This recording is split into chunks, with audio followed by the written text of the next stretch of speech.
From Chicago, the Kraft Foods Company presents The Great Gildersleeve.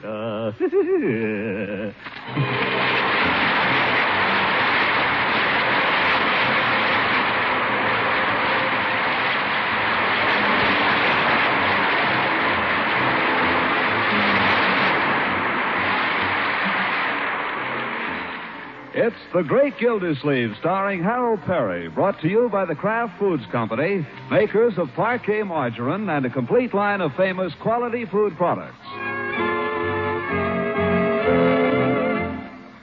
Well, you ought to be in Summerfield. The drizzle that started Friday afternoon and threatened to spoil the weekend turned suddenly to snow last night.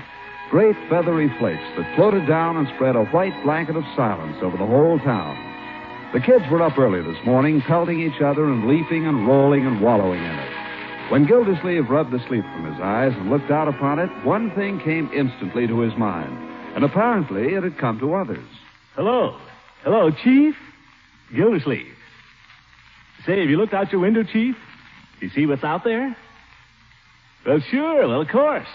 We'll never get a better snow for it than this. He did, eh? Good for Floyd. Well, tell him to line up his cousin's sleigh. Tell him to pile some nice, clean straw in it. Oh, and tell him... What's that? Yeah. Don't you worry about the girls, Chief. You know who's in charge of the committee on arrangements? Yours truly.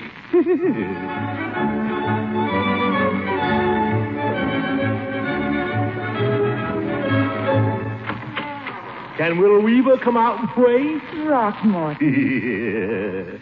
You look like a snowman. Yeah, it's still coming down. Oh, it's so beautiful, isn't it? Yeah, beautiful. Say... Look there, the delicate tracery of those bare branches. Yeah, branches. Say... And the fresh fallen snow so blue in the shadows.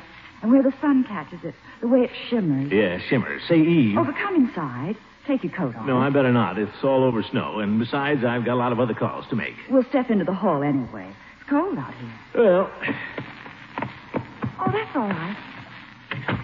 Say, Eve, how'd you... Well, I will take this scarf off. Christmas present. Keeps getting in my mouth. Say, Eve, how'd you like to go for a sleigh ride? A sleigh ride? Oh, I think that would be wonderful. Where on earth would you get a sleigh? Well, Floyd Munson's cousin's got one. He delivers milk in. Oh. Well, I think that would be fun. Fun? You bet it's fun. Country's so beautiful right now. I'd love to drive out and see some of it. Well, you wouldn't see too much. We'd be going at night. Tomorrow night, that is. But why go at night? More fun that way. Oh. Well, I've never gone on midnight sleigh rides. Oh, come on, Eve. Everybody else is going. Oh, we wouldn't be alone then. Alone? Oh, well, in that case... Sure, you'll have plenty of chaperones. All the Jolly Boys will be there. Oh. Well, I don't know. They're all nice fellows, Eve. Every one of them. Of course, some are nicer than others, but we keep an eye on him. Well, I don't Gosh, it wouldn't be a sleigh ride without you, Eve. The fellows were all counting on you to be the queen of the winter carnival, so to speak. Is Mr. Peavy going? Peavy? Well, if Mr. Peavy goes, I'll go. Listen, Peavy wouldn't miss it. He'll go if I have to drag him. Then tell your friends the Queen is honored and accepts with pleasure. Glad you could make it, Eve. See you tomorrow night. You'll call for me here. I'll be here with bells on.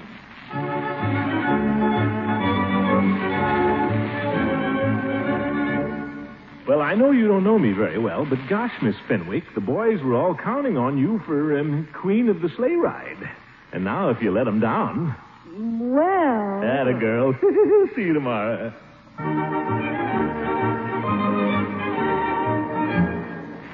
Well, your mother wouldn't have to know, would she?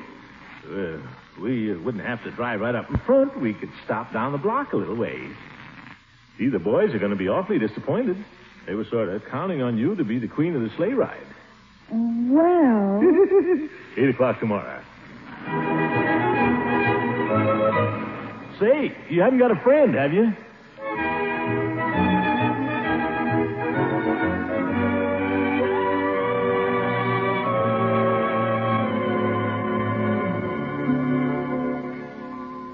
Down by the old mill stream, the old mill stream.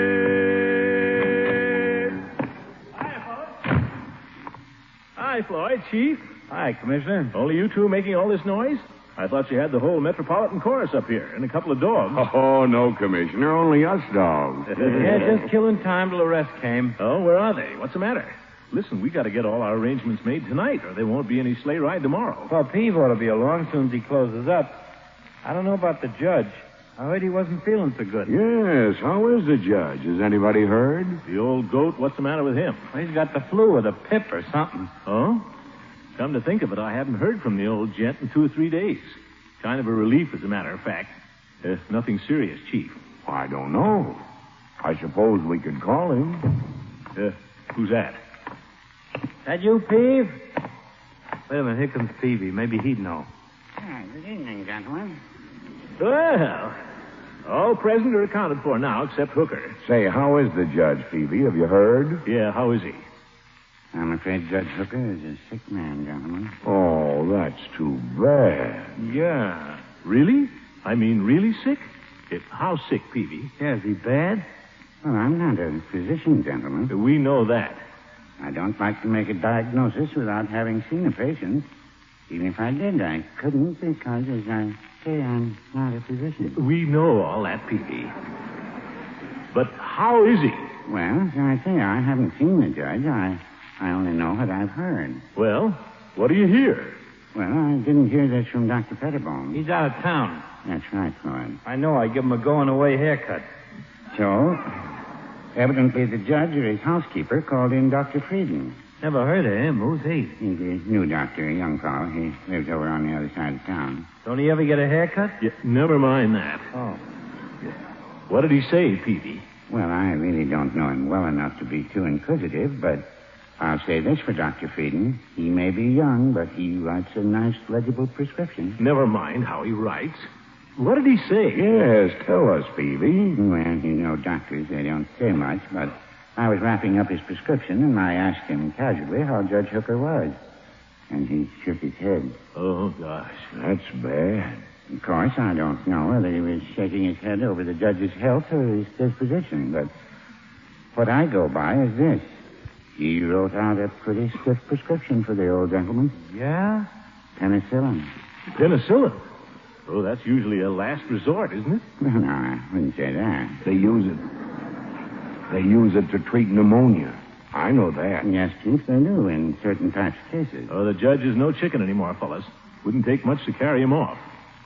Gosh.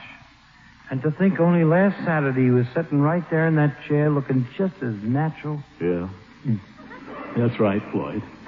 Gentlemen, I'd like to make a motion, if I may. Yeah, Peeve? Go ahead. In view of the circumstances, I think we should postpone our sleigh ride tomorrow night. I don't think... Hey, but what about the girls? Phoebe's right. I don't think we should hold our sleigh ride without the judge. Besides, our hearts wouldn't be in it. Well, what about the girls after we went and asked them and everything? Floyd, it wouldn't look right. Yeah, maybe you're right. It's been moved and seconded that we postpone our annual sleigh ride scheduled for tomorrow night and that our lady guests be so notified. All in favor? I nominate Gildersleeve, a committee of one to disappoint the girls. No, wait a minute. Well, you started it. You invited them. Fellas, I'd like to make a motion of my own if you'll give me a chance. Go ahead, Chief. I'd like to move that the judge's empty chair there be set apart as his exclusively with a suitable plaque. Well, Chief, I think we ought to wait on the plaque. Till we, see how things turn out. It's a nice thought. Well, maybe so. I was just thinking what Floyd said. How he could remember him sitting there. Like it was yesterday. I guess we all can. And I thought it'd be nice if we did something. Well, gentlemen, why don't we do something the judge can enjoy? That is, if he can enjoy anything now. Like what, Phoebe? Well, you could send him some little token, something useful maybe. Like a hot water bottle? Floyd.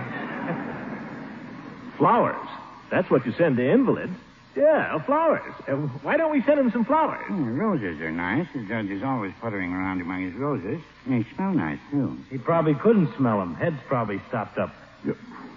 You're always finding fault. All right, so it isn't stopped up. Maybe they got him in an oxygen tent by now, for all we know. Maybe he can't smell a thing. All right, shove the roses in the tent with him, but stop raising objections. Fellas. Okay. He likes roses. He likes them. Give him roses.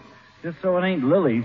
Floyd, I think that last remark was in bad taste. Ah, well, he started it. I don't think the judge would want us quarreling over him before he's dead, even. I don't think that's such hot taste. I didn't mean it that way. What I mean is I think the judge would want us all to be jolly boys and carry on just as if he was, well, as if he was here. The chief is right. That's the way I'd want it. Yes, sir. I wouldn't want my friends all sitting around here with long faces. Let there be no moaning at the bar when I put out to sea. You know what I think we ought to do, fellas? I think we ought to have a song. Now you're talking. Oh, gentlemen, do you think we really ought to? One of the judge's favorites. The judge would want it that way, Peavy. That's right. The judge would want it that way. Well, You know what the judge's favorite is? Yeah, but who's going to take the solo part? The judge usually takes that. That's why it's his favorite. I will take the solo, Floyd. You? Why you? The judge would want it that way. I think he's right. Give us a chord, Floyd. Okay. Sylvia's hair is like the night, touched with glancing starry beams. Such a face that drifts through dreams. This is Sylvia through the sky. Take it, Commissioner. And the touch of Sylvia's hand. I can't do it, fellas. I can't do it. It's not the same without the judge. No, it's not. I remember just like he was sitting there. gentlemen, I move we adjourn before we make fools of ourselves.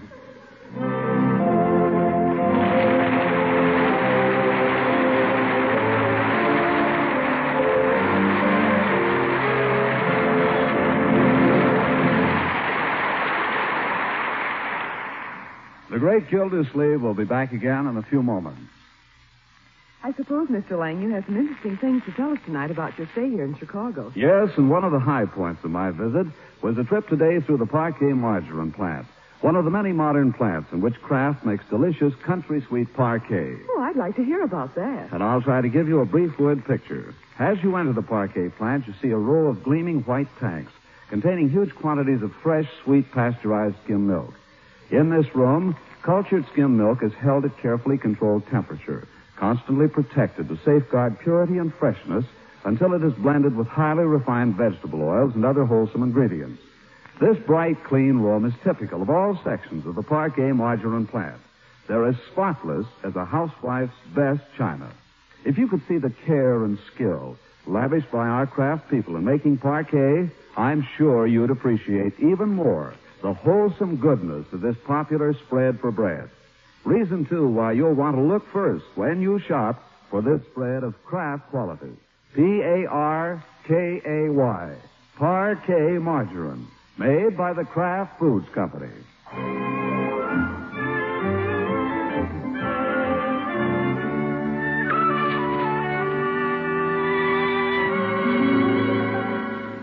Now let's get back to the great Gildersleeve.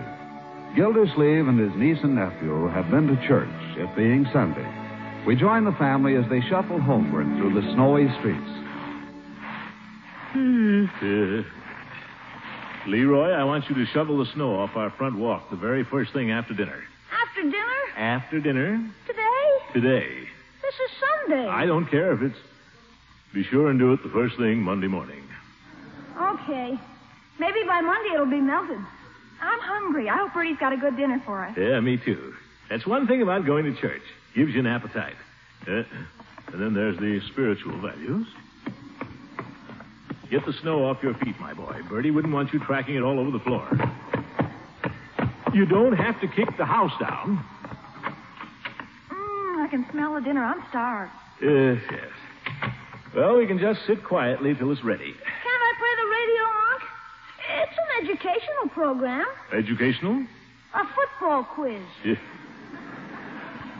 We'll just sit quietly, my boy. You might go up and wash your hands. I washed them for church. I guess you'll do then.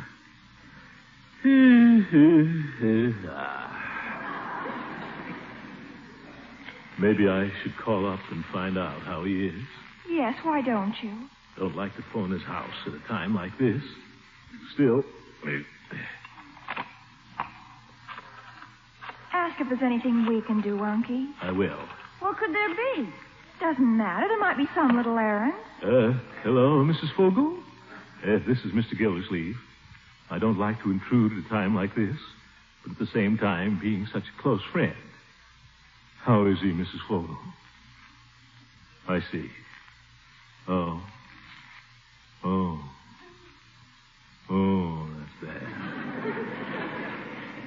Well, I thought I might stop by this afternoon with some flowers, but if you think not, I'll come by then. Thank you, Mrs. Fogel. What's the word, Unc? Not good. Poor old horse. Well, I want you children always to remember him. Remember all he's done for you. What? The interest he's taken in you.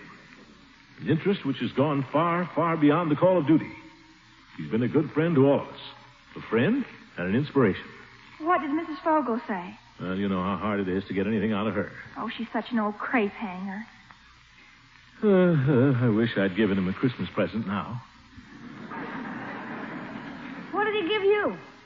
Nothing. We made an agreement not to give each other anything this year. Naturally, I didn't think he meant it, so I got him some pipe tobacco. But then he never gave me anything, so I took the tobacco back to Peavy's. I'm sorry now. Well, if he gets well, you can give it to him. I will, too, by George. I surely will. I'm hungry. Hey, Bertie, when is dinner? Leroy, I will not have you shouting at Bertie. Just a few minutes now, Leroy. Found that we've got to learn to communicate with each other quietly around here. I've been meaning to speak to Bertie about it, too. Bertie! Leroy, ask Bertie to come here for a moment.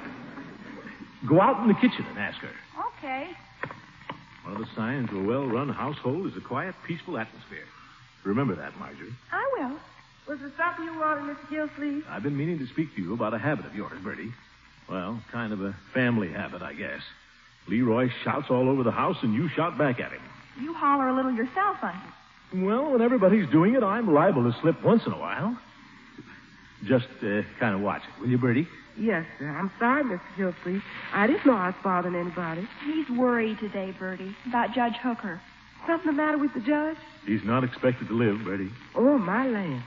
They put him in an oxygen tent, giving him transfusion. Transfusion? If the doctor knows his business. Poor old Judge. He's been a good friend of ours, hasn't he, Bertie? Yes, sir, he sure has. But I ain't surprised to hear he's sick.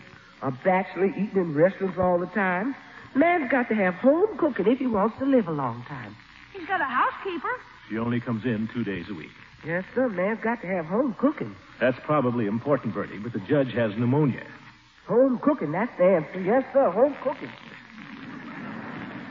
Now Bertie's all upset. You see how fond everyone is of the judge? Bertie's always liked him. Sorry I ever called him an old goat. Not that I ever meant anything by it. He was a fine man. Fine man. I want you children to try to be like him. Remember that. You mean I have to be a lawyer? No. Just be like him. His fine, manly qualities. Okay. How can Marge be like him? She's a girl. Try not to be stupid, Leroy. The judge had great human qualities. He was manly. That's for you. He was also upright, kind, honest, straightforward. That's for both of you. For all of us. Okay. Say, did I tell you about Piggy and the manual training teacher? Piggy was in manual training and he ripped his pants on a nail, so Leroy. Think of Judge Hooker. Oh, gosh, I only... That will do. Just sit with your hands folded till dinner is ready.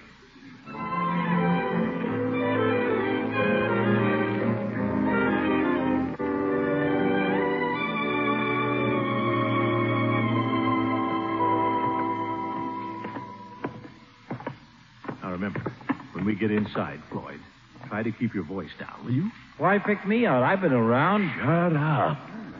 Have you rung the bell yet? I'm cold. Oh, stop whining, Peavy. For heaven's sake, let's think about the judge a little, shall we? That's right, fellas. Let's think about the judge. After all, he's the one that... He's the one. Jigger, she's coming. Good afternoon, Mrs. Fogel. We're a little group of the judge's best friends. We've come to pay a little visit and bring him some flowers. Yeah, some flowers. I don't know if you can see him or not. You'll have to ask the doctor. You can come in and wait until the doctor gets here if you like. Thank you. You gentlemen will just leave your coats here in the hall. I think I'll keep mine on, if you don't mind. Yeah, me too. We won't be hanging around very long. And if you'll just come in the parlor. Watch the carpet, Well, fellas. we might as well. Well, it seems awful quiet. Where is he, Mrs. Fogel? His room's directly above. Oh? Well, we'll just sit here. Has there been any change in his condition? No change. I see. What is his condition? He just stays about the same. Maybe the doctor can tell you something when he comes, although he never tells me anything. That's a bad sign. Yeah, afraid so. Well, if you gentlemen will excuse me, I have some work to attend to. Yeah, go right ahead, Mrs. Fogel. We don't want to be any bother. That's all right, Mr. Gildersleeve. It just don't seem possible, does it, fellas? What, John? About the judge. Well, only a week ago, he was his regular old self. Lively, cheerful, with a twinkle in his eye. You know. Yeah, he looked okay to me last time he was in the shop. 5 days ago. He was in for a trim, and he climbed right up in the chair just as chipper. Well, I saw him Wednesday, and I thought he looked a little peaked. Then again, maybe that's just hindsight.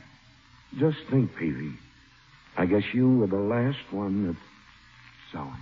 Oh, no, he wasn't. I saw him Wednesday. I bet I saw him after Peavy. Well, what time did you see him, Commissioner?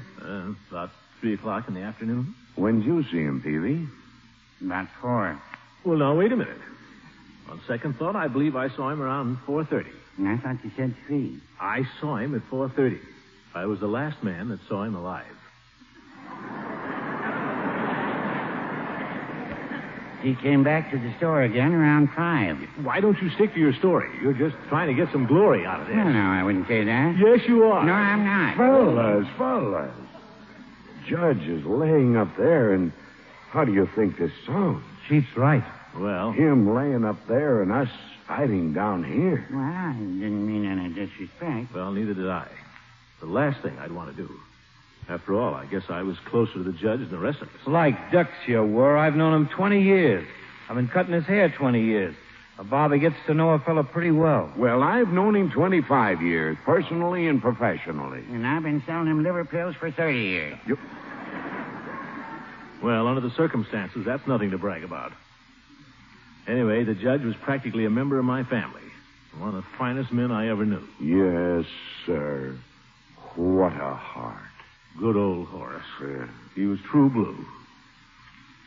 Well, you never know when your time is going to come. Oh, we're here today and gone tomorrow. Tempus fugit. What'd you say, Peavy? He said tempus fugit. That's French. It means time flies. Oh. Yes, that's right.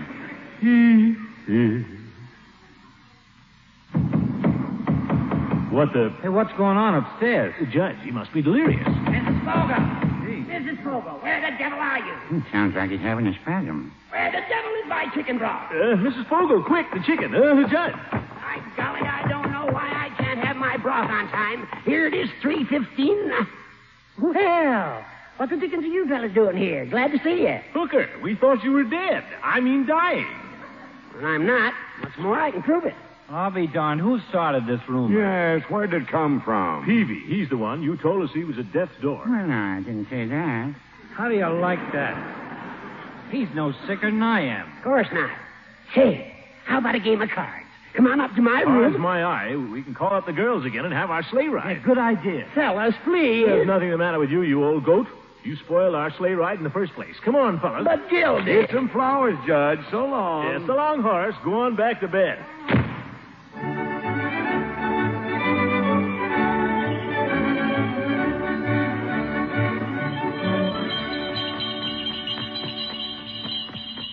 Slave.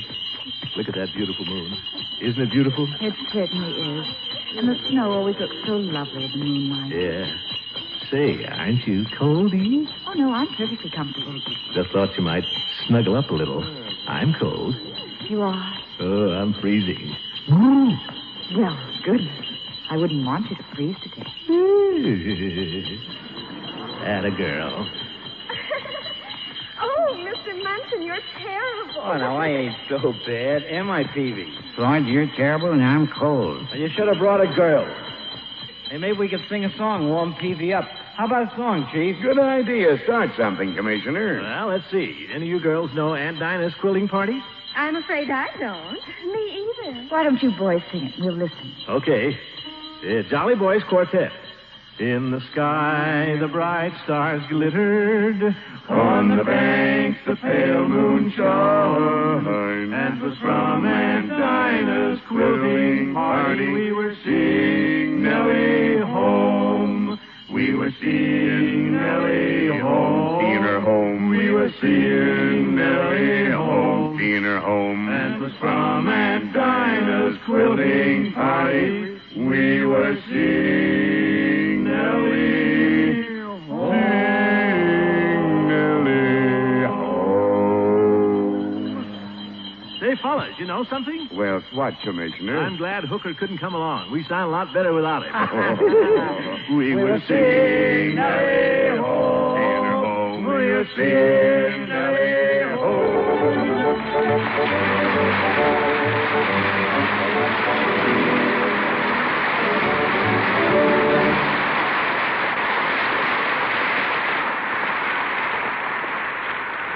A few months ago, I had an opportunity to talk to the young women in our audience about the need for student nurses. That need is still very great. A nurse's training course offers a splendid opportunity for young women to make for themselves a lifetime profession. Salaries are good, there are interesting opportunities for specialization, and most important of all, nursing offers an opportunity to be of real service to one's fellow man. Women between the ages of 17 and 35 who are high school graduates or who have college credits may apply for entrance in any of the nearly 1,300 accredited schools of nursing. You may obtain full information at your nearest hospital, nursing school, or from the vocational guidance counselor in your local high school. We urge all you young women listening to consider again making nursing your life work.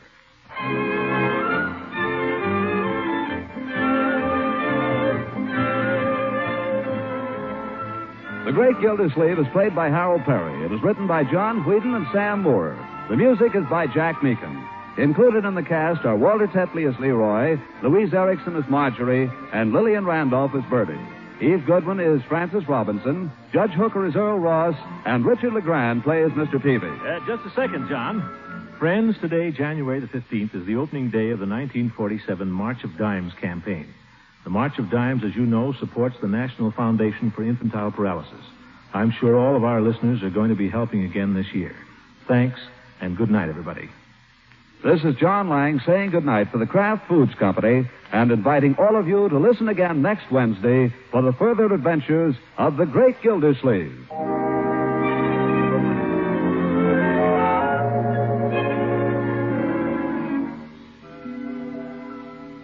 Now it's really true. You can make real rich, velvety smooth ice cream in your refrigerator. Just ask your grocer for the Kraft product called Frizz, F-R-I-Z-Z. One package makes 6 generous servings of ice cream, and very economically. You simply add water, a little sugar, and freeze according to directions on the package. Add fruit juices or flavoring for variety. Frizz contains plenty of fine cream and milk, made by a process that retains marvelous freshness of flavor. Get Frizz from your food dealer tomorrow. Surprise the family with homemade ice cream tomorrow night. This is NBC, the National Broadcasting Company.